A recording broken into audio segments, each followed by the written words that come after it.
Jornada de 21 dias de oração. Sexto dia. O Espírito Santo e o tempo de angústia de Jacó.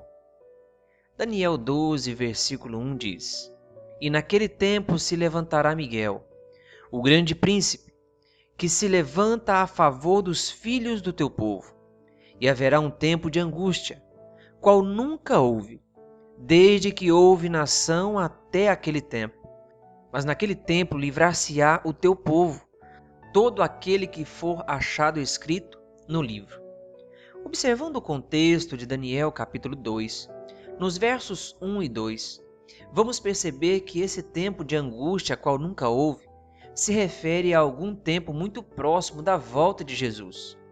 Jeremias faz referência a esse tempo de angústia, qual nunca houve, chamando-o de tempo de angústia de Jacó.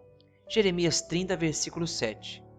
Que relação há entre a experiência de Jacó, de Gênesis 32, versículo 22 a 32, e a experiência do povo remanescente, de Apocalipse 14, versículo 4?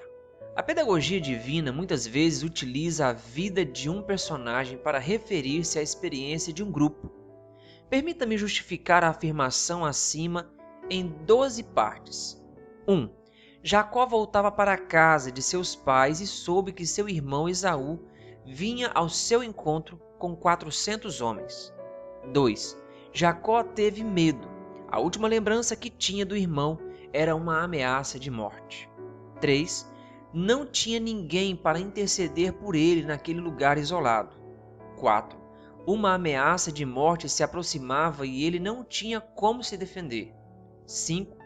Vinha à sua mente a lembrança dos seus pecados passados e ele sofria com um forte sentimento de culpa. 6. O inimigo era bem superior a ele e vinha contra ele armado. 7. Aparentemente ninguém poderia livrá-lo da fúria e do ódio do seu irmão. 8. Jacó resolveu passar a noite toda clamando a Deus por livramento. 9. Deus valorizou tanto a atitude de Jacó que veio pessoalmente visitá-lo. 10. Jacó lutou com Deus como se estivesse lutando com um humano. 11. Quando Jacó percebeu que não se tratava de um ser humano, caiu aos seus pés e pediu para ser abençoado. E 12. Jesus recompensou o esforço de Jacó, dando-lhe um novo nome e elogiando-o com o título de vencedor. Suas palavras foram: como príncipe, lutaste com Deus e com os homens e prevalecestes. Gênesis 32, 32. A palavra prevalecer neste texto significa ter os objetivos alcançados. Vamos perceber agora que há muitos aspectos semelhantes na experiência do povo de Deus durante as últimas tribulações nesta terra. Da mesma forma, apresentarei tal entendimento em 12 partes. 1. Os santos estarão vivendo no limiar da volta de Cristo, quando um decreto de morte é assinado contra eles. 2. Os santos terão medo porque aparentemente não haverá ninguém para defendê-los. 3. O Espírito Santo deixará de refrear a fúria dos ímpios. A porta da graça se fechará e eles viverão sem o intercessor. 4. A ameaça de morte será real e eles não terão como se defender de inimigos tão determinados. 5. A lembrança de pecados passados os farão conviver com a incerteza de terem sido perdoados ou não. 6. O inimigo numericamente será bem superior a eles. 7.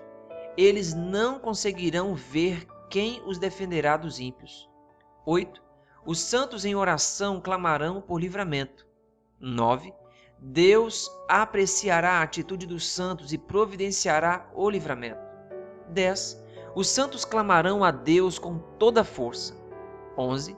Os santos perceberão que Deus enviará auxílio, mandando os seres celestiais para defendê-los.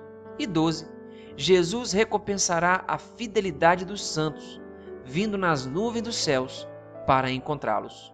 Vocês perceberam que a angústia de Jacó é usada como um protótipo da última experiência do povo de Deus aqui na terra?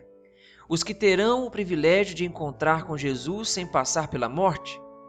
Eles viverão um período sem o intercessor no céu, mas na companhia do Consolador na terra. Esse período, sem o intercessor, provará ao universo que o homem poderia ter vivido no mundo sem cometer pecado. No Apocalipse, esse grupo é identificado pelo título de 144 mil. Chegou a nossa hora de clamar a Deus por livramento. Ore e peça por algum livramento especial para a sua vida. Aproveite e agradeça a Deus porque ainda temos um intercessor no céu e outro intercessor na terra. Querido irmão, minha irmã, hoje em mais um dia clame o poder de Deus sobre a sua vida. Ore pelos seus 5 amigos de oração e tenha um bom dia.